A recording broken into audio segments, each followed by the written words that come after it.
L'histoire derrière le meurtre du manager de Jul, elle est sombre, frérot. À Marseille, il y a deux grosses familles qui se livrent une guerre sanglante depuis les années 2010. La famille T et la famille B.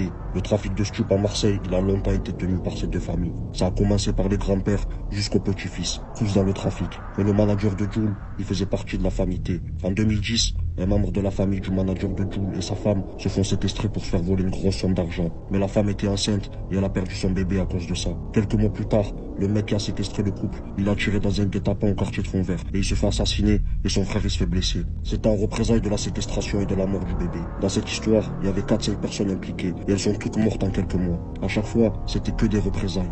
Après avoir fini une peine de 5 ans, le manager de Jul quitte Marseille et monte sur Paris. Il voulait tourner la page et Jul commençait à peine sa carrière. C'était en 2014. Il était jeune, il avait un travail légal dans la musique, une femme et son poulain allait devenir le plus gros vendeur de disques de France. Tout était carré pour lui. Sauf que la famille B n'a pas oublié ce que sa famille avait fait en tuant leur frère et en blessant l'autre. Alors qu'il est dans sa voiture à Paris, un groupe qui est monté de Marseille le rafale en plein centre-ville parisien. Il est mort sur le coup. Aujourd'hui, les mecs qui sont accusés de l'avoir tué, ils ont pris 30 ans de prison en appel. Et lui, il a jamais eu la chance de voir l'ascension que Jul a eue.